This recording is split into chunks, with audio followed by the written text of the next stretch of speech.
있고. 됐습니다. 화면 공유. 예, 됐습니다. 예. 예. 됐습니다. 화면이 떴나요? 예, 떴습니다. 예. 안녕하세요. 안녕하십니까. 우리 산수유 교우 여러분, 반갑습니다. 이렇게 저에게 우리 고장로님께서 자주 이렇게 설교의 기회를 주셔서 감사합니다. 오늘 여러분 모두를 환영드리고요. 하나님께서 여러분에게 마음의 평안과 말씀을 통해서 큰 복을 주시기를 주의 이름으로 축원합니다. 아멘. 행복한 안식일인데 오늘 여러분 마음속에 이 말씀을 통해서 진정한 마음의 평강과 은혜가 함께 하시기를 간절히 바랍니다. 지난번에 제가 그리스도의 족보에 담긴 비밀에 대해서 말씀을 드렸는데요. 오늘 제가 그리스도의 족보에 담긴 비밀 두 번째 시간을 우리가 좀 함께 갖도록 하겠습니다. 지난번에 우리가 인터넷에 올라온 질문으로 제가 시작을 했었는데 여러분이 기억하실지 모르겠습니다. 다시 한번 좀 말씀드리면, 제가 예수님의 족보에 대하여 묻는 어느 분이 이런 얘기를 물었어요. 나의 아버지 할아버지의 조상이 김씨면 나도 김씨이며 우리 아버지 할아버지의 자손이라 한다. 예수는 다윗의 자손인 자기의 아버지와 아무런 관련이 없는데 어째서 예수를 다윗의 자손 예수여 하며 부르고 또한 아브라함의 자손이라 부르는 것인가? 이는 이치에 맞지 않으며 마태복음 혹은 누가복음 족보와는 하등의 관련이 없다. 만일 관련이 있다면 오히려 마리아의 태중에서 나왔으니 마리아의 아들 예수여 하는 것이 오히려 맞지 않겠나. 어거지로 껴맞추어 궁상스럽고 초라한 답변 말고 논리에 맞도록 솔직히 말 좀 해주시오라고 하는 인터넷 질문이 올라와 있습니다. 여러분도 생각하시기에 예수님의 혈통적으로나 육적으로는 아브라함의 자손이나 다윗의 자손이라고 불리어서는 안 돼요. 이 사람의 말 맞다나 마리아의 아들 예수여 하는 것이 오히려 맞다, 그렇게 할 수 있을 것입니다. 그러나 예수님의 족보에 보면 마태복음 1장 1절에 아브라함과 다윗의 자손 예수 그리스도의 세계라 했어요. 자, 왜 예수님을 아브라함의 자손과 다윗의 자손이라 했는가? 지난 시간에 우리가 예수님을 왜 아브라함의 자손이라 했는지에 대해서는 살펴보았는데, 그런데 왜 예수님을 다윗의 자손이라 그렇게 부르고 있는지 오늘 그 문제에 대해서 좀 살펴보려고 하는데, 일반 신학자들도 우리는 예수의 족보를 어떤 각도에서 바라봐야 할까? 마태복음이 보도하는 예수의 족보는 예수의 사후 복음서를 기록하면서 예수의 권위를 높이려는 후대의 편집적 첨가물이었을 것이다. 즉 그 족보는 문자 그대로 사실인 역사적 진술이라기보다는 예수를 왕적 그리스도로 숭배하고 싶은 초대 기독교인들의 일종의 신앙 고백 진술로 보아야 할 것이다 그랬어요. 이 이야기를 보면 마치 예수님의 족보는 위조된 족보이고 예수의 권위를 높이려고 하는 후대의 편집물처럼 여겨지게 됩니다. 이런 일반적인 신학자들의 시선이 그리스도의 족보를 바라보는 이 가운데 함께 하고 있는 것입니다. 자, 과연 예수 그리스도를 아브라함과 다윗의 족보에, 육적이고 혈통적인 족보에 편입시키려고 하는 것은 진정 위에서 질문한 것처럼 사실 합당하지는 않아요. 아브라함과 다윗의 자손 예수 그리스도의 세계라 얘기했지만 육적이고 혈통적인 족보에 그리스도를 편입시키려고 하는 것은 어거지로 끼워 맞추는 것 같은 의문이 들기도 하는 것입니다. 자, 그러면 왜 예수 그리스도의 족보 속에 우리 아브라함과 다윗의 자손이라고 그분이 불리는지 우리가 그 의문을 다시 한번 좀 지난 시간에 이어서 좀 살펴보도록 하겠습니다. 자, 왜냐 우리가 예수님을 다윗의 직접적인 혈통적인 자손이 아니라고 하는 이유 가운데 하나, 예수님께서 이런 말씀하셨어요. 마가복음 12장 35절에 보면 예수께서 성전에서 가르치실새 대답하여 가라사대 어찌하여 서기관들이 그리스도를 다윗의 자손이라 하느뇨. 다윗이 성령에 감동하여 친히 말하되 주께서 내 주께 이르시되 내가 네 원수를 네 발 아래 둘 때까지 내 우편에 앉았으리라 하셨도다 하였느니라. 다윗이 그리스도를 주라 하였은즉 어찌 그의 자손이 되겠느냐 하시더라. 백성이 즐겁게 듣더라 그랬어요. 예수님 자신이 서기관들에게 물었어요. 우리 그리스도를 어찌해서 다윗의 자손이라 이렇게 다윗의 자손이라 하느냐 하고 물었어요. 그랬더니 다윗이 성령에 감동하여 친히 말하되 주께서 내 주께 이르시되 내가 네 원수를 네 발 아래 둘 때까지 네 우편에 앉았으리라 하셨도다. 그렇게 이 말씀 때문에 우리가 그리스도를 다윗의 자손이라 한다 말을 했더니 그들의 말이 잘못된 것을 지적한 것은 다윗이 그리스도를 주라 불렀는데 어떻게 그의 자손이 되겠느냐. 이 말씀을 통해서 예수 그리스도가 다윗의 직접적인 혈통을 따라 육체를 따라온 그 혈통적 자손이 아니라고 하는 사실을 그리스도께서 지적하신 것이고, 논리적으로 모순이 된다고 하는 사실을 그리스도께서 지적하시면서 이 말을 지적하니까 백성들이 이 말이 그렇구나 하고 즐겁게 들었다 그랬어요. 여러분, 논리적으로 혈통적으로 만약에 다윗의 자손이고 아브라함의 자손이라고 생각한다면 우리가 그리스도를 다윗의 자손이라 그렇게 말하는 것은 논리적으로 맞지가 않는 것이죠. 예수님께서 바로 그것을 지적하셨어요.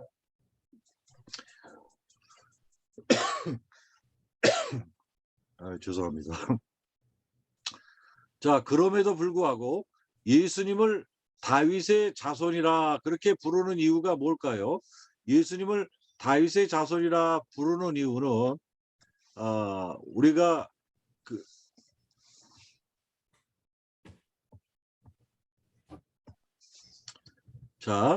구약 성경은 표상과 상징으로 주신 복음이라고 지난번에도 말씀을 드렸어요. 신약 성경은 뭐라? 실체다. 가려 뽑은 기별 2권 104페이지에 말씀을 하셨는데, 자, 표상과 상징으로 주신 복음이기 때문에 직접적으로 육체적인 혈통적인 자손으로 이렇게 일컫는 것은 이치에 닿지 않는 것입니다. 구약 성경이 표상과 상징으로 주신 복음이라고 하는 사실을 늘 염두에 두고 말씀을 연구해야 할 것입니다. 자, 그래서 개역 한글 마가복음 4장 11절서부터 13절에는 이르시되 하나님 나라의 비밀을 너희에게는 주었으나 외인에게는 모든 것을 비유로 하나니. 여기 우리 구약 성경이 표상과 상징으로 주신 복음인 것처럼 모든 것을 비유로 한다 그랬어요. 여기 그다음에 저희로 보기는 보아도 알지 못하며 듣기는 들어도 깨닫지 못하게 하여 돌이켜 죄사함을 얻지 못하게 하려 함이라 하시고, 또 가라사대 너희가 이 비유를 알지 못할진대 어떻게 모든 비유를 알겠느냐 그랬어요. 성경이 표상과 상징, 비유로 주신 복음이기 때문에 이 비유를 알지 못하면 성경에 나타난 모든 비유를 알지 못하는 것입니다. 잠시 전에 우리 장로님께서 레위기를 설교하실 때에도 그 레위기에 나타난 많은 비유가 있었어요. 상징이 있었어요. 그리스도의 부활을 상징하는 여러 상징들이 있었던 것처럼 이 표상과 상징으로 주신 복음을 이해하지 못하면 신약의 실체가 어떻게 이루어졌는지를 우리가 알 수가 없는 것입니다. 자, 예수님께서 육적이고 혈통적인 아브라함과 다윗의 자손이 될 수 없는 이유는 진실로 너희에게 이르노니 아브라함이 나기 전부터 내가 있느니라 말씀하셨어요. 자, 아브라함이 나기 전부터 예수님이 계셨기 때문에 예수님을 혈통적으로 아브라함과 다윗의 조선으로 묶어서 말하는 것은 될 수가 없는 것입니다. 우리가 여기 보면 또 예수님께서 내가 아버지께로서 너에게 많은 선한 일을 보였노라. 너희는 이 중에 누구를 위하여 나를 돌로 치려느냐? 그들이 대답하되 선한 일을 인하여 우리가 당신을 돌로 치려는 것이 아니라 참남함을 인하며 당신이 자칭 하나님이라 하며 그랬어요. 예수님께서 아브라함이 나기 전부터 내가 있었다라고 하는 것은 그가 참남한 이야기처럼 들렸어요. 당신이 자칭 하나님이다. 그는 스스로 하나님처럼 스스로를 지칭하는 것으로 여겼고, 그래서 이스라엘 백성들 자체도 예수님을 돌로 치료했던 것은 예수님이 스스로 자칭 하나님과 같은 나와 아버지는 하나다 그렇게 주장하고 있는 것이기 때문에 육적이고 혈통적인 아브라함의 자손이 될 수가 없고 다윗의 자손이 될 수가 없었던 이유인 것입니다.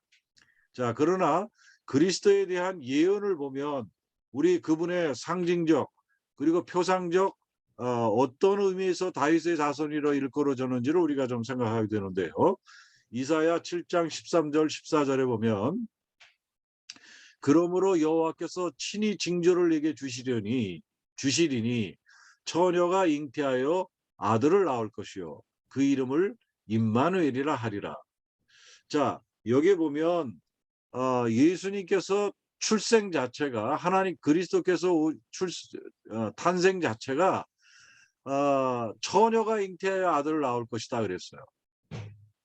자, 그렇기 때문에 혈통적으로 그리스도가 아브라함의 자손이요 다윗의 자손이라 혈통적으로 육적으로 이해하는 것은 이거는 어불성설이고 잘못됐다라고 하는 것이에요.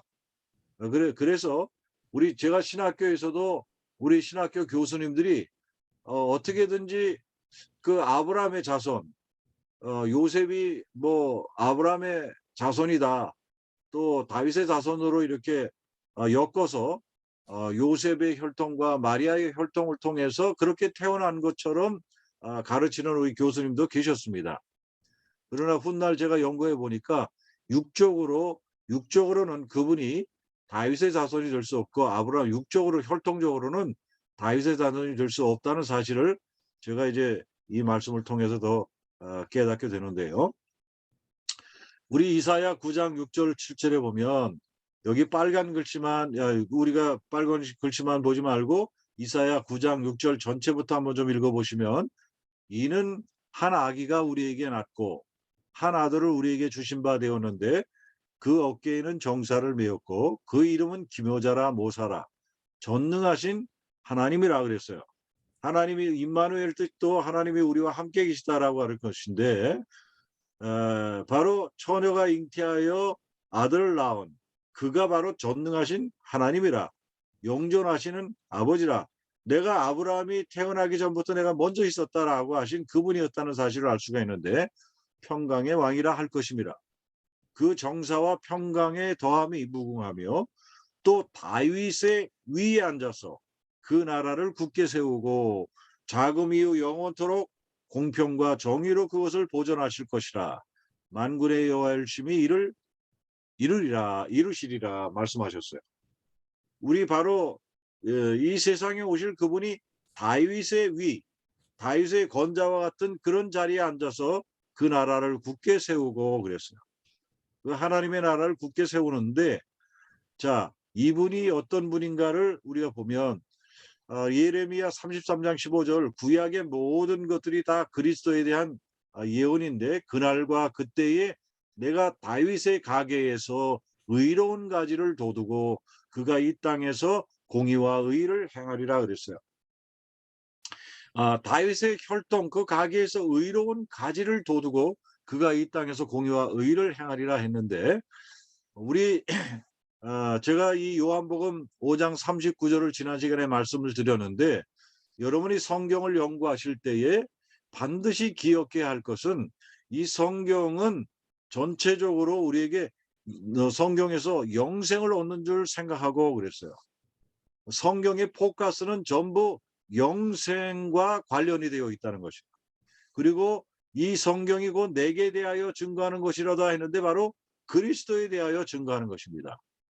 그래서 이 구약 성경의 모든 것들은 영성의 포커스가 맞춰져 있고 그리스도를 증거하는 것에 포커스가 맞춰져 있어요.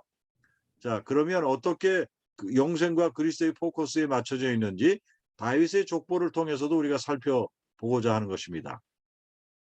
자, 아까도 잠시 말씀드렸지만 이 비유를 깨달아야 된다. 하나님 비유에 하나님의 나라의 비밀이 감춰져 있는데 아브라함의 자손과 다윗의 비유에 담긴 이 비유를 육적으로 풀려고 하면 오해가 생기지만 영적으로 어떻게 풀어야 할지를 우리가 좀 살펴보겠습니다.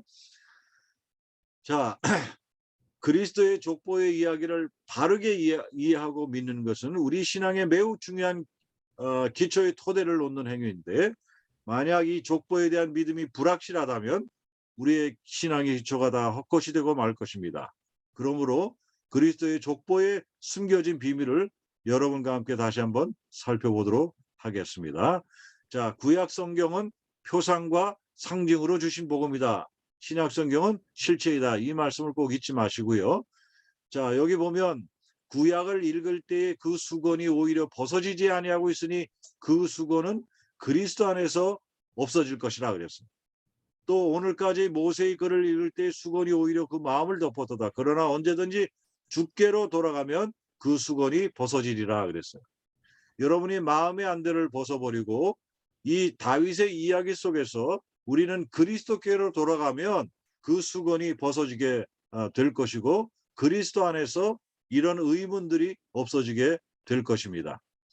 자, 지난 시간에도 우리가 한번 살펴본 적이 있는데요. 예수님을 일컬어서 내가 수태하여 아들을 낳으리니 그 이름을 예수라 하라. 마리아가 무서워하니까 내가 하나님의 은혜를 얻었다 하시면서 아들을 낳겠다. 그러면서 이름을 예수라 하라. 저가 큰 자가 되고 지극히 높으신 이의 아들이라 일컬을 것이다. 지극히 높으신 이의 아들이라.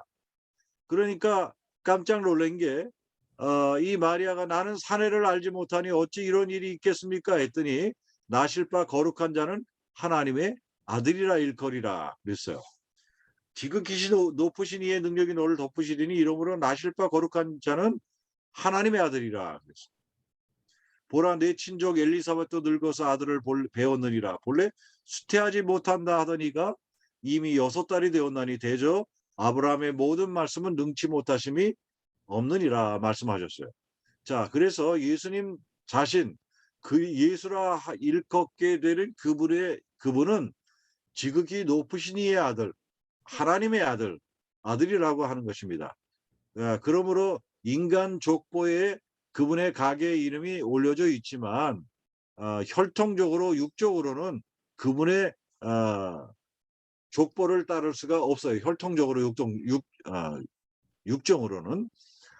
그래서 여기 아브라함의 자손이라 불리운 씨를 우리가 지난번에 잠깐 배우는데 아브라함의 씨가 다 그 자녀가 아니라 오직 이삭으로부터 난 자라의 내 씨라 칭하리라. 그러면서 이 아브라함의 자손도 우리에게 설명을 해주고 있는데요. 자, 우리 아브라함의 씨가 둘이 있었습니다. 아브라함의 씨가 둘이 있었는데 하나는 이스마엘이고 하나는 누구지요? 이삭입니다. 자, 그래서 아브라함의 자녀가 다 그의 자녀가 아니라 오직 이삭으로부터 난 자라의 내 씨라이라 했는데 여기 곧 다음에 설명이 나옵니다. 육신의 자녀가 하나님의 자녀가 아니라 오직 약속의 자녀가 씨로 여김을 받는다 했는데 아브라함의 자손에 두 가지 씨가 있는데 육신의 자녀와 약속의 자녀의 씨가 있죠. 한 모양 한 혈통에 한 혈육에 속하여 있어요. 모양은 같아요. 그러나 육신의 자녀는 이스마엘, 그 다음에 약속의 자녀는 이삭이었어요. 혈통적으로 우리 아브라함이 힘이 있을 때 하가를 통해서 한 아들을 육신의 자녀를 얻었는데 그것이 이스마엘이에요. 그러나 우리 사라에게는 혈통적으로 육신적으로 경수가 끊어져서 아이를 낳을 수가 없었어요. 그러나 하나님께서 사라에게 약속을 했습니다.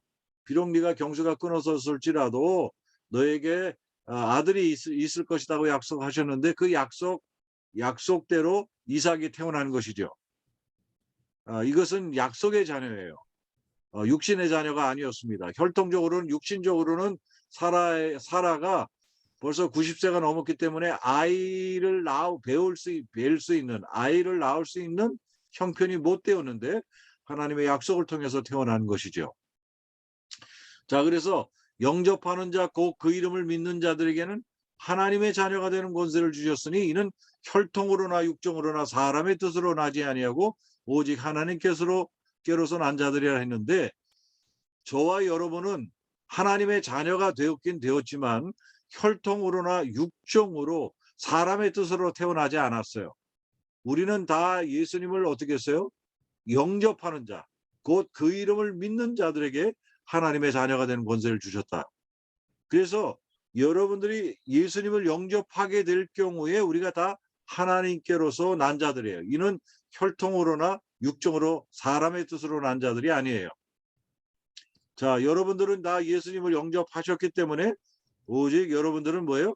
하나님께로서 난 자들이라 일컫게 되는 것입니다. 자, 표상과 상징으로 주신 이 복음에 따라서 우리 신약 실체와 표상을 좀 살펴보시면 그리스도의 표상으로서의 다윗을 좀 살펴보시면요. 첫째, 우리 다윗은 목동이었습니다. 왕으로 기름 부음을 받기 전에 우리 다윗은 뭐를 키우면서 살았어요? 양떼를 키우면서 아버지의 양을 키우는 목동이었습니다. 근데 예수님은 자신을 갖다가 선한 목자다. 요한복음 10장 11절에 선한 목자라 그렇게 부르고 있고요. 예수님, 우리 다윗이 왕이 되었는데 바로 다윗은 이스라엘 왕이 되었어요. 그런데 예수 그리스도는 만왕의 왕. 계시록 19장 16절에 보면 그분은 이스라엘의 만왕의 왕인 것을 볼 수가 있고요. 우리 두 사람 모두가 다 성령을 통해서 하나님과 함께 했어요. 다윗에게도 성령이 임하셔서 그런 능력, 다윗이 사자를 우리 곰들 사자들을 쫓아내고 이길 때 또 골리앗을 물리칠 때 성령이 함께 하시면서 그런 큰 능력을 행사했던 것을 보게 되는 것이죠. 또 하나, 두 사람은 많은 원수가 있었어요. 많은 적들이 많았어요. 적들이 많았고, 네 번째 보면 그 두 사람 모두가 원수를 무찔렀습니다. 특별히 우리 다윗은 골리앗, 이스라엘의 가장 큰 원수인 골리앗을 무찔렀고 많은 이스라엘을 둘러싼 원수들을 정복해서 위대한 정복자였습니다.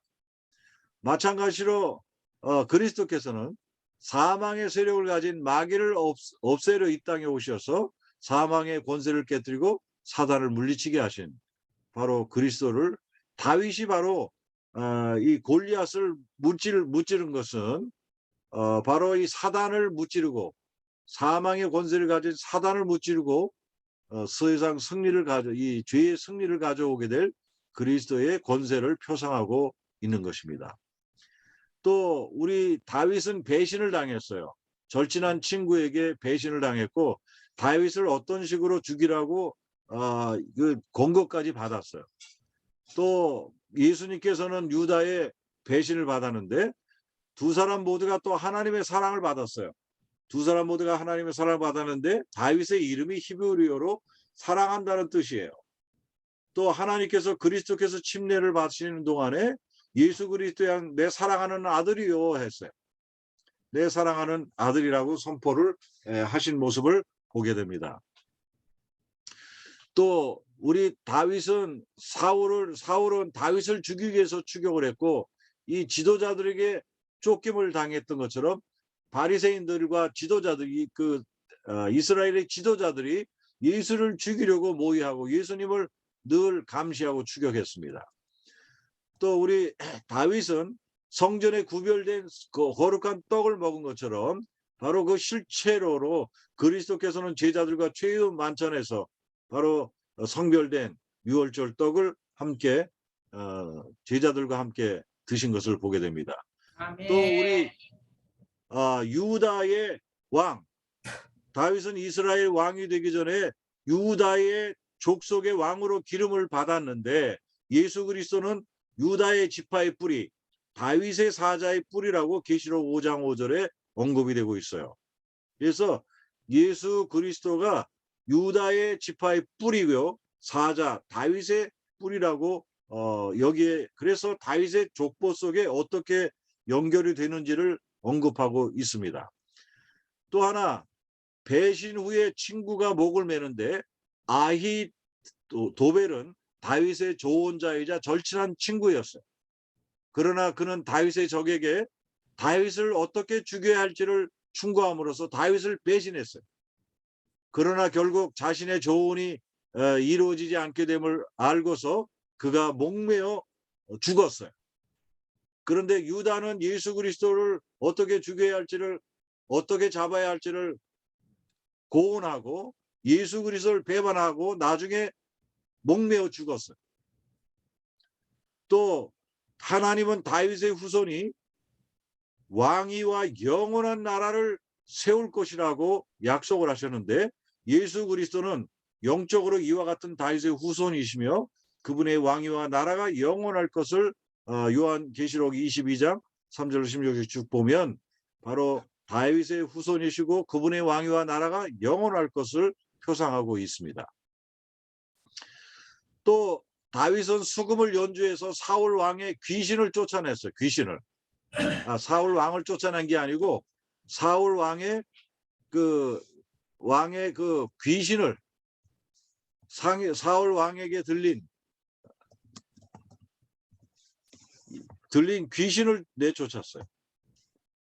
자, 그 다음에 예수 그리스도는 단순한 명령으로 귀신을 내쫓았어요. 다윗은 원수들에게 당한 죽음의 두려움에서 이스라엘을 구원했고 예수 그리스도는 그의 추종자들 사망의 두려움에 쌓여있는 사단의 두려움에서 구원하셨고 또 그리스도가 다윗의 표상인 것 다윗이 그리스도의 표상인 것은 다윗이 몇 살에 왕위에 올랐습니까? 다윗이 바로 30세에 왕위에 올랐는데 예수님도 30세에 바로 이 세상에 사역을 시작하셨고 이 세상의 왕으로 오셨음을 알리셨습니다. 네. 또 다윗이 어디에서 출생했나요? 베들레헴에서 출생을 했는데 다 그리스도께서도 바로 베들레헴에서 탄생을 하셨어요. 네. 기적적으로 태어난 사람들에 의해 공표된 왕이었어요. 여기 보면 다윗은 사무엘에 의해서 왕으로 선포되고 기름 부음을 받았어요.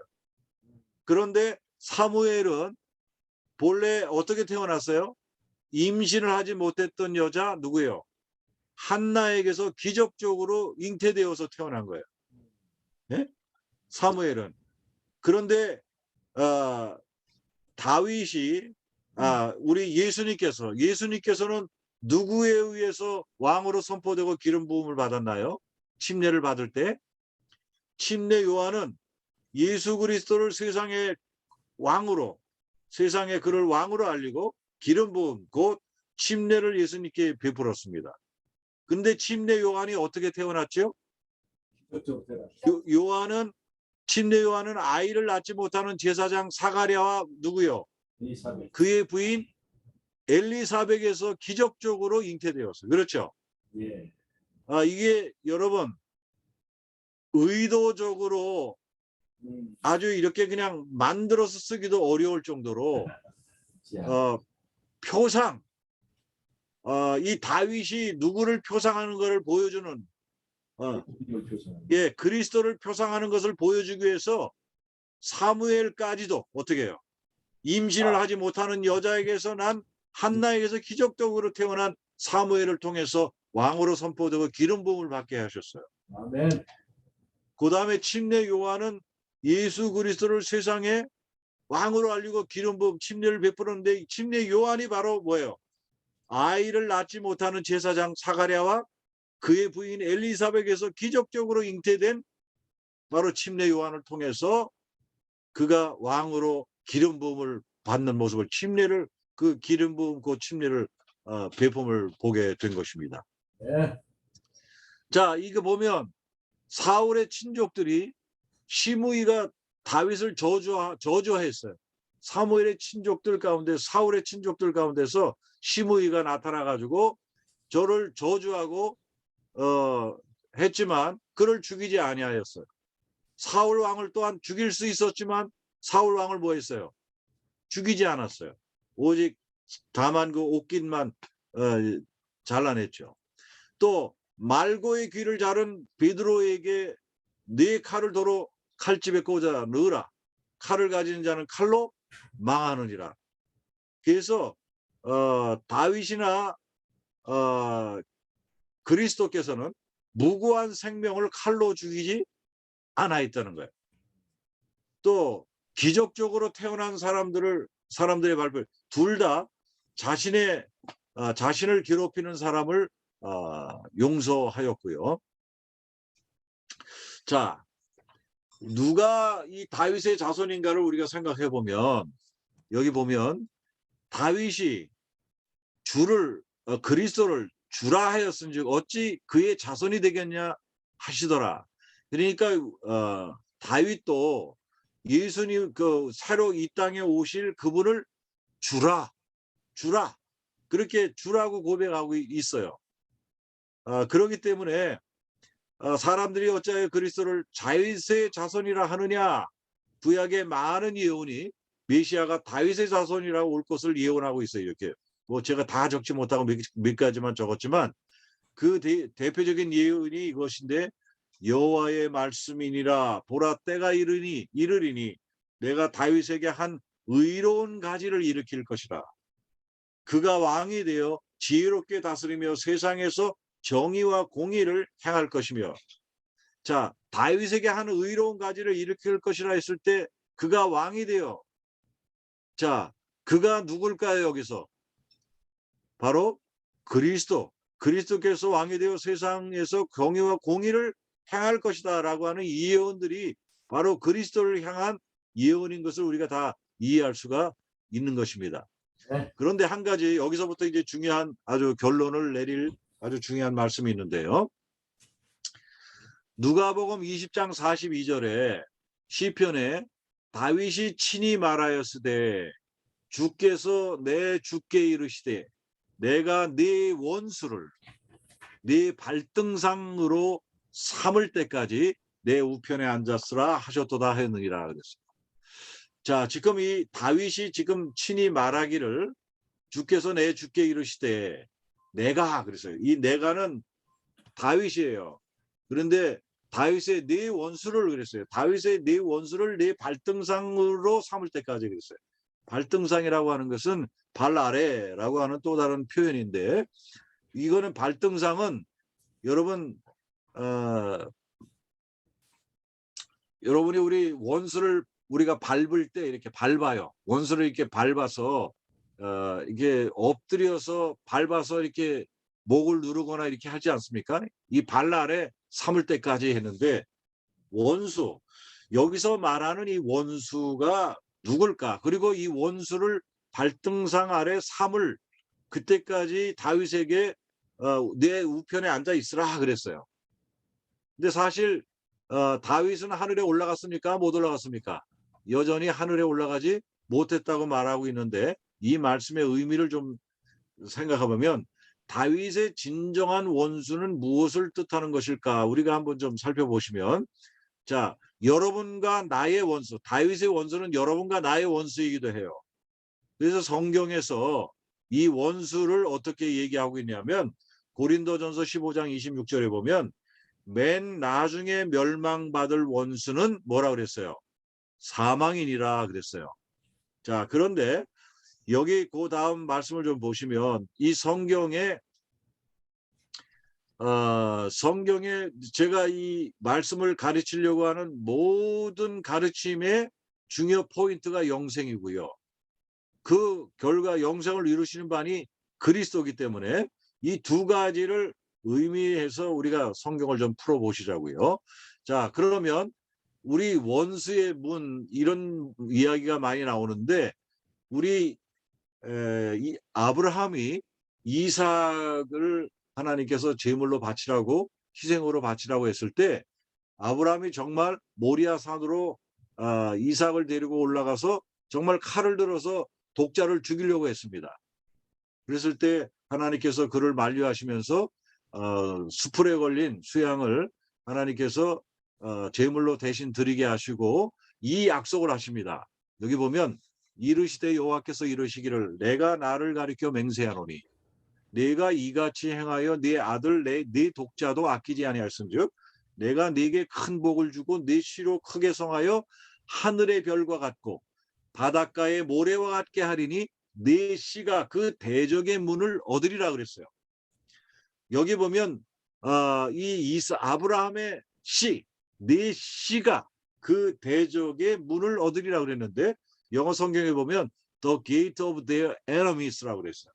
그러니까 그 원수들의 문을, 원수의 문을, 자, 이 대적의 문, 원수의 문, 다른 말로 원수의 문이라고 번역도 되어 있는데 또 하나 봅시다.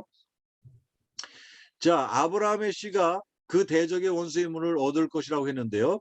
자, 대적의 문, 원수의 문이 또 다른 표현이 있어요. 여기 보면 리브가에게 그의 그 오빠가 축복을 하여 가로되 이렇게 합니다. 우리 누이여 너는 천만인의 어미가 될지어다. 내 씨로 그 원수의 성문을 얻게 할지어다 하면서 여기에 또 원수의 성문, 아까는 대적의 문을 얻을 것이다 했는데 여기는 원수의 문을 얻게 할지어다 라고 했어요. 여기 May your offspring possess the gates of their enemies. 여기 보면 그 원수들의 문들을 얻을 것이다. 소유하라고 그렇게 주문하고 있습니다. 자, 라반이 그의 리브가를 축복하면서 그는 이삭의 아내가 될 리브가에게 그들의 원수의 성문을 얻기를 축복했어요. 자, 그러면 이게 도대체 이 원수의 성문을 왜 얻도록 그렇게 구약에서는 가르치고 대적의 문을 얻기를 이 아브라함의 씨가 그것을 얻기를 가르치고 있는가 보면 자, 원수의 성문을 얻는다는 것, 대적의 문을 얻는다는 것이 무엇일까를 한번 좀 생각해 보세요. 자, 전쟁에서 우리 전쟁할 때 우리 자신의 원수들을 멸하고 이 대적의 성을 빼앗기 위해서 제일 먼저 차지해야 할 것이 있다면 뭐냐면 성문이에요. 성문. 대적의 문이에요. 문.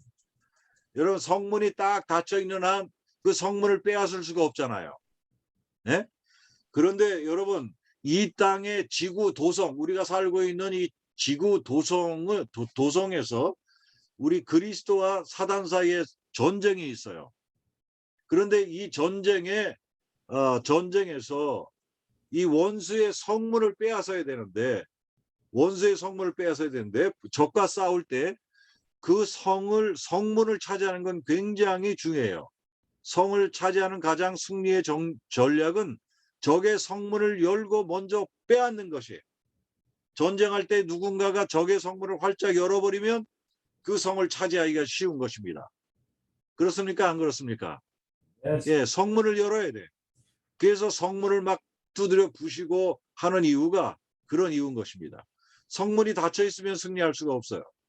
자, 바로 이 사망으로 둘러싸인 이 지구성.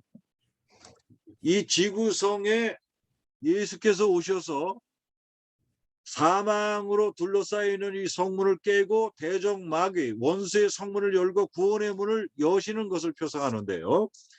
자, 여기 아까 제가 말씀드린 맨 나중에 멸망받을 원수는 사망이라 했는데 욥기 38장 17절에 이런 말씀이 나와요. 사망의 문이 네게 나타났었느냐? 사망의 그늘진 문을 네가 보았느냐? 그랬어요. 여러분과 나도 욥이 지금 고백하고 있는 것처럼 사망의 문이, 이 문이 가까워요. 저와 여러분들이 다 사망의 문에 갇혀 있어요. 이 사망의 문을 아무도 열어줄 수 없는 거야. 자, 또 하나 보세요. 시편 9편 13절에 보면 여호와여 내게 은혜를 베푸소서. 나를 사망의 문에서 일으키시는 주여 나를 미워하는 자에게서 받는 나의 고통을 보소서. 그리하시면 내가 주의 찬송을 다 전할 것이요 딸 시온의 문에서 주의 구원을 기뻐하리로다 그랬어요. 사망의 문에서 일으키시는 주요 했는데, 자, 예수님께서 요한복음 10장 9절에 자신을 뭐라고 일컫는가 하면 내가 문이니 누구든지 나로 말미암아 들어가면 구원을 얻고 또는 들어가며 나오며 꼴을 얻으리라 그랬어요. 그래서 이 사망의 문에서 사망의 문에서 생명의 문으로 이 지구성을 바꾸시기 위해서는 예수님께서 이 땅에 오셔야 됐어요. 사단을 이 지구상에서 물리치기 위해서 그분이 생명의 문이 되기 위해서 육을 쓰시고 이 땅에 오셔야 했어요. 자, 우리 다윗과 골리앗과 그리스도와 사단 사이의 이 쟁투를 우리 비교해 보시기 바랍니다. 여기 보면 계시록 5장 5절에 장로 중에 하나가 내게 말하되 울지 말라. 유다 지파의 사자 다윗의 뿌리가 이이였으니 이 책과 그 일곱인을 떼시려 하더라.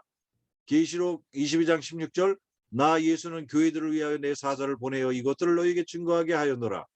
나에는 다윗의 뿌리요 자손이니 곧 광명한 새벽별이라 하시더라. 자, 우리 골리앗과 다윗의 이 싸움은요 표상적으로 그리스도와 사단 사이의 위대한 싸움을 보여줍니다. 다윗은 이 골리앗이라는 엄청난 거인, 이길 수 없는 그 거인과 상대해서 만군의 여호와의 이름으로 어떻게 해요? 말씀을 의지해서 다윗 하나님의 말씀을 의지해서 이 골리앗을 쓰러뜨리고 있습니다. 그런데 신약의 예수님은 말씀을 의지해서 이 마귀를 물리치고 말씀으로 승리하실 뿐만 아니라 십자가에서 이 생명의 문을 열어주기 위해서 그분이 죽으셨다가 사흘 만에 다시 부활하심으로 그분이 사망의 권세를 가졌던 마귀를 이긴 모습을 우리에게 표상적으로 보여주고 있는데, 이스라엘 백성들이 다 죽음의 공포에 다 둘러싸여 있었어요. 골리앗이 앞에서 싸움을 돋구면서 여러 가지 악담을 하면서 이스라엘 백성들을 죽음에 주눅이 들게 만들었었던 것을 다윗이 그냥 돌 한 방으로 물맷돌 한 방으로 그냥 다윗의 이 골리앗의 머리를 정통으로 깨뜨리면서 그는 머리를 상하게 했잖아요. 바로 이 사단은 예수 그리스도의 발꿈치를 상하게 했지만, 그러나 그리스도는 이 사단의 머리를 상하게 하는 그런 싸움이 바로 이 싸움의 그 모습으로 우리에게 보여지고 있는 것입니다. 표상적으로. 자, 그래서 여기 보면 그래서 이 사실을 우리 예수님의 제자들이 가르칠 때 스데반이 이 말씀을 가르칩니다. 사도행전 2장 21절에서부터 이스라엘 사람들아 이 말을 들으라. 너희도 아는 바에 하나님께서 나사렛 예수를 큰 권능과 기사와 표적을 너희 가운데서 베푸사 너희 앞에서 그를 증거하셨느니라. 그가 하나님의 정하신 뜻과 미리 아신 대로 내어준 바 되었거늘 너희가 법 없는 자들의 손을 빌어 못 박아 죽였으나 24절 하나님께서 사망의 고통을 풀어 살리셨으니 이는 그가 사망에서 매여 있을 수 없었습니다.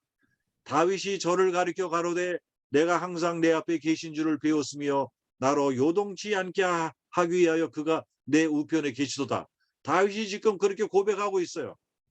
다윗이 저를 가리켜 가로되 내가 항상 내 앞에 계신 줄을 배웠으며 나로 요동치 않게 하기 위하여 그가 내 우편에 계시도다.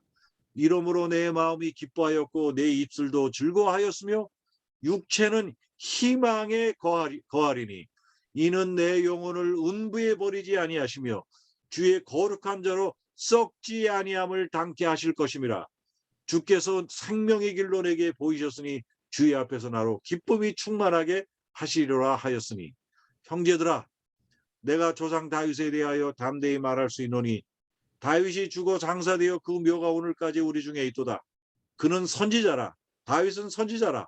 하나님이 이미 맹세하서 그 자손 중에서 한 사람을 그 위에 앉게 하리라 하심을 알고 미리 보는 거로 그리스도의 부활하심을 말하되 저가 음부의 버림이 되지 않고 육신이 썩음을 당하지 아니하시리라 하더니 이 예수를 하나님이 살리신지라 우리가 다 이 일에 증인이로다 그랬어요. 자, 주의 거룩한 자로 썩지 아니함을 담게 하실 그분이 이 땅에 오셔서 미리 보는 거로 그랬어요. 그리스도의 부활하심을 말하되 저가 그 음부의 버림이 되지 않고 육신이 썩음을 당하지 아니하시자 하더니 이 예수를 하나님이 살리셨다. 우리가 이 일에 다 증인이로다. 이 말을 듣고서 바로 이스라엘 백성들이 죄책감을 느끼면서 예수님을 죽인 마음의 고통 속에서 우리가 어떻게 하여야 구원을 얻겠느냐 묻게 된 사건이 바로 이것이었습니다. 그래서 하나님이 오른손으로 예수를 높이심에 그가 약속하신 성령을 아버지께 받아서 너희 보고 듣는 이것을 부어주셨느니라. 다윗은 하늘에 올라가지 못하였으나 친히 말하여 가로되 주께서 내 주에게 말씀하시기를 내가 네 원수로, 네 원수가 누구겠어요?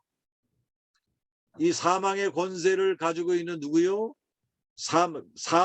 사망으로 네 발등상이 되게 하기까지는 너는 내 우편에 앉았으랴 하셨도다 하였으니 그런즉 이스라엘의 온 집이 정령할지니 너희가 십자가에 못 박은 예수를 하나님이 주와 그리스도가 되게 하셨느니라. 저희가 이 말을 듣고 마음에 찔려 베드로와 다른 사도들에게 물어가로되 형제들아 우리가 어찌 알고 하거늘 베드로가 가로되 너희가 회개하여 각각 예수 그리스도의 이름으로 침례를 받고 죄사함을 얻으라. 그리하면 성령을 선물로 받으리니 이 약속은 너희와 너희 자녀와 모든 먼데 사람 곧 우리 주 하나님이 얼마든지 부르시는 자들에게 하신 것이라 하고 또 여러 말로 확증하여 권하여 가로되 너희가 이 패역한 세대에서 구원을 받으라 하니 그 말을 받는 사람들은 침례를 받음에 이날의 제자의 수가 3,000이나 더하더라. 여러분 우리 내 원수 우리의 원수를 발등상이 되기까지 하기까지 여러분 우리 맨 마지막 우리 맨 마지막에 없어질 우리의 원수는 사망이었는데 그 원수로 발등상 되게 하신 분이 누구예요? 바로 그리스도의 부활을 통해서. 그래서 이 약속은 너희와 너희 자녀와 모든 먼데 사람 곧 주 하나님이 얼마든지 부르시는 자들에게 하신 것이라. 저와 여러분들은 바로 이 사실을 믿도록 부르심을 받은 하나님의 자녀들인 것입니다. 그렇게 해서 우리가 바로 다윗의 자손이 된 것입니다. 다윗도 그 사실을 믿은 것입니다. 자, 우리 다윗은 이스라엘의 해방자였어요.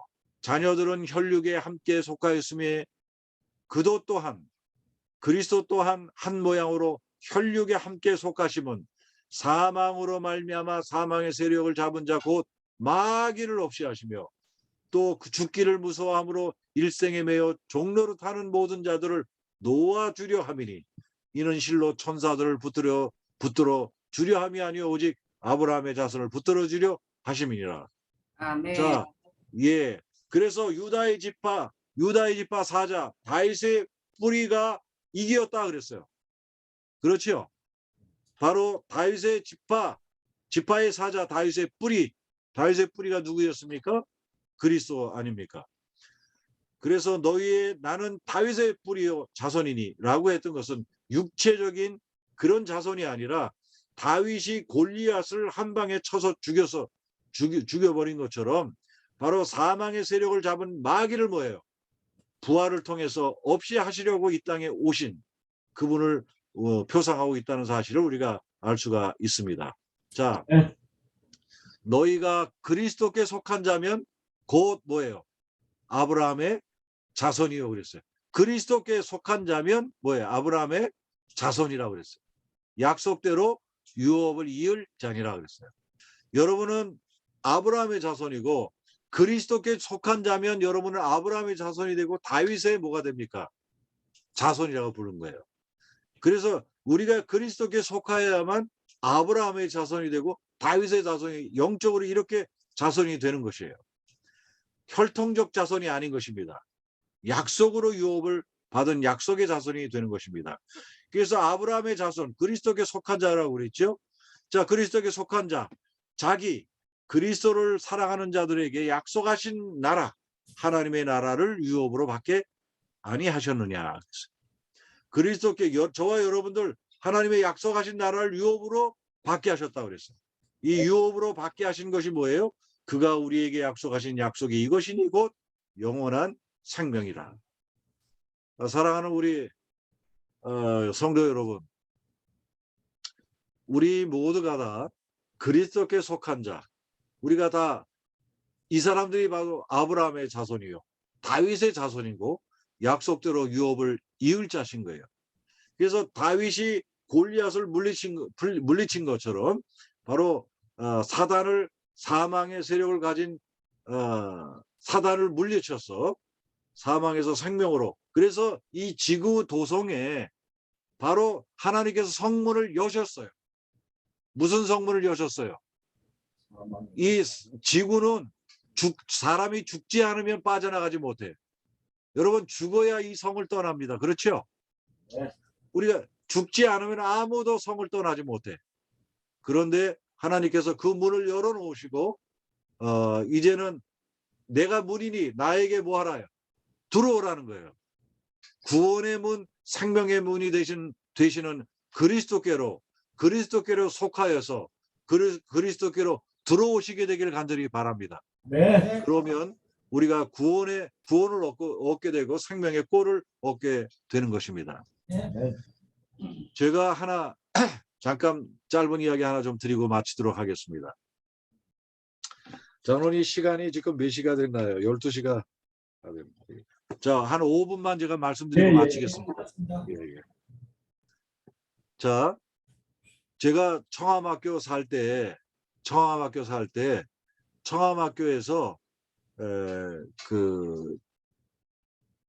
제가 벌써 청암학교에 근무한 지가 30여 년 가까이 다 됐는데요. 거기서 근무할 때 그 중계동이 굉장히 어렵사리 살았던 곳이었습니다. 아주 가난했던 사람들이 살았어요. 그리고 건물도 그때 그 리모델링 되기 전에 건물하고 제주도 건물, 요 건물이 있었고, 그 주변에는 아주 그냥 그 뭐가 많았었냐면 다 그 비닐하우스, 그린하우스, 이 비닐하우스들이 쫙 널려져 있고 닭똥 냄새가 진동을 하는 그런 집에 살았는데, 제가 그때 집이 한 9평 정도 되는 집에 살았어요. 근데 너무 작은 집에서 살았는데 그 9평 되는 집에 단칸방 하나 하고 한 사람 겨우 들어갈 만한 그런 데에 그냥 쪽방이 하나 있었고, 그런 9평 되는 방에 부엌은 뭐 한 평이나 2평 뭐 되는 아주 작은 부엌이, 1평 반이나 되는 작은 부엌이 있었는데, 비닐하우스가 얼마나 많은지 막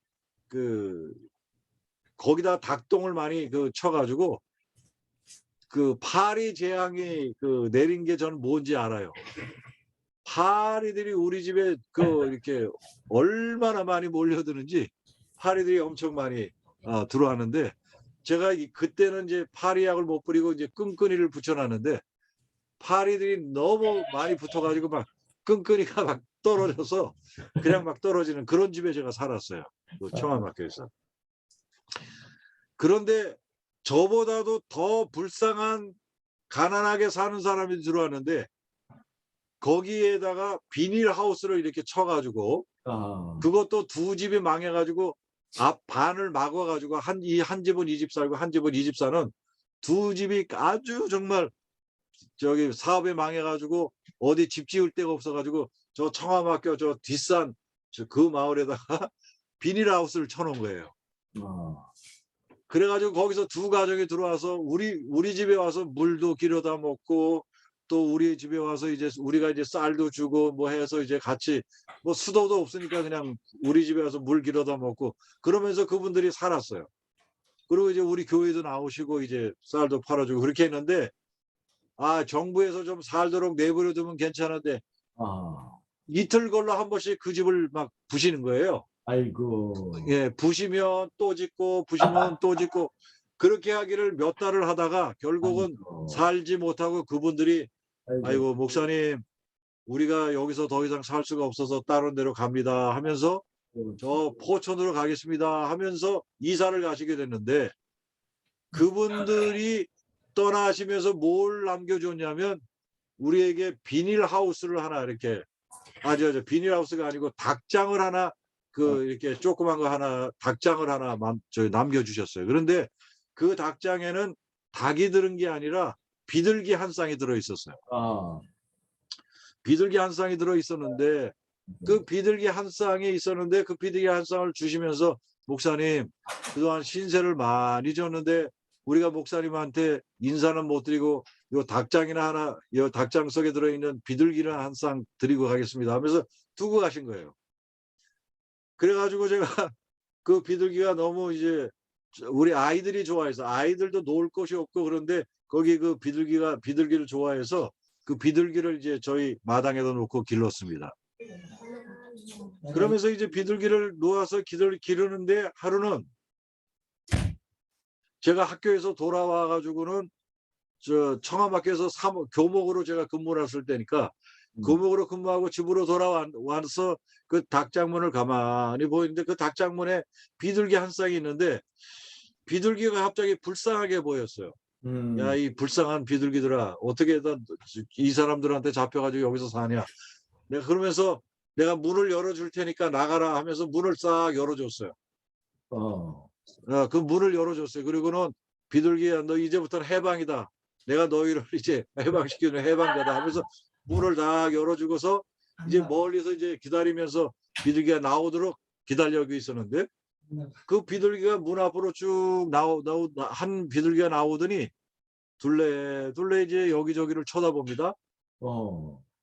그러더니 둘레 쳐다보더니 밖으로 안 나가고 그대로 그냥 그 닭장 안으로 그대로 들어가요.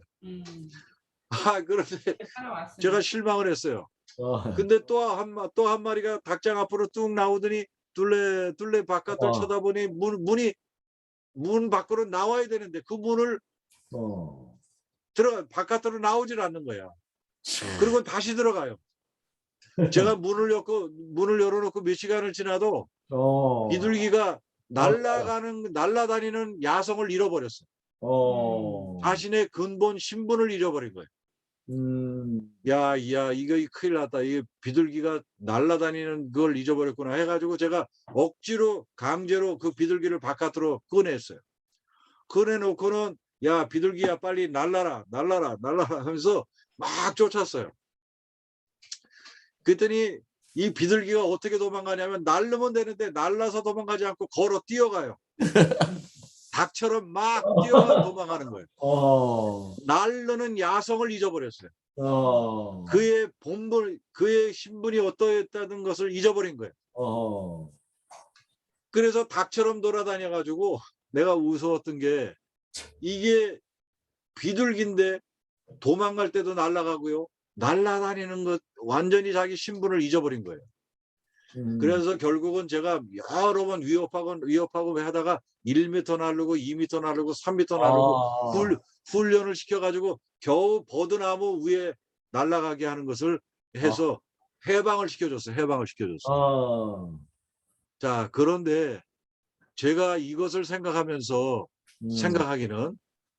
제가 문을 열어놓고 예수님께서 이 땅에 육신을 쓰시고 오셔서 사망의 문을 열어놓고 생명의 문을 열어놓고 내가 문이니 들어오라고 얘기하는데도 나오라고 얘기하는데도 사람들이 그걸 믿어야 안 믿어요? 안 믿어. 그냥 이 세상에 사는 게 너무 뭐였어? 익숙해져 버렸어. 오늘 저와 여러분들이 우리의 본분은 하나님의 자녀로서 하늘을 자유롭게 이리저리로 다닐 수 있었던 그런 놀라운 신분인데, 그 신분을 사단의 밑에서 오랫동안 살면서 우리의 본분을 망각하고 우리의 본분을 잊어버렸던, 우리의 신분을 잊어버렸던 것을 기억하시고, 여러분, 우리가 그리스도께 속하면 하나님의 약속대로 유업을 이을 자요, 약속하신 영원한 생명을 얻을 자인 것, 이것을 우리가 우리의 신분을 잊어버리지 않게 되기를 간절히 바랍니다. 아멘. 네. 하나님께서 그 문을 열어놓으셨어요. 생명의 문을 열어놓으셨어요. 오늘 나오셔야 합니다. 그 문으로 들어가야 합니다. 오늘 우리 모두가 생명의 문, 바로 열린 문, 하늘의 열린 문을 열어놓으시고 하늘 들어오도록 생명의 문을 열어놓으신 그리스도를 믿고 구원 얻게 되고 그리스도께 속한 자가 되기를 간절히 바랍니다. 네. 아멘. 그러면 약속대로 유업을 얻게 되고 하나님의 약속하신 나라, 하나님의 나라를 약속받게 될 것입니다. 우리 아멘. 모두가 다 하나님의 이 나라를 약속대로 유업을 잊게 되는 저와 여러분 되길 간절히 바라면서 말씀을 마치겠습니다. 아멘. 목사님 기대해 주세요. 기도하겠습니다. 자비로우신 저희들의 아버지 하나님, 오늘 우리의 생명의 문이 되신 그리스도를 다윗의 비유를 통하여 깨닫게 해주셔서 주님 감사합니다. 아멘. 피상적으로 알았던 다윗이 바로 이스라엘을 구원하였던 해방자였던 것처럼 바로 이 온 영적인 이스라엘, 온 인류를 구원받게 하기 위해 오신 우리의 해방자 예수 그리스도를 믿게 하여 주시고 우리 모두가 하나님의 자녀가 되게 하여 주신 것 감사합니다. 아멘. 여전히 아직도 이 구원의 문을 알지 못하고 사는 많은 자들이 구원의 문인 그리스도께, 생명의 문인 그리스도께 나올 수 있도록 도와주시고 그리스도께 속한 자가 되어 아브라함의 자손, 다윗의 자손이 되도록 주여 축복해 주시옵소서. 아멘. 우리를 사랑하시는 예수님의 이름으로 간절히 기도드리옵나이다. 아멘. 아멘. 감사합니다.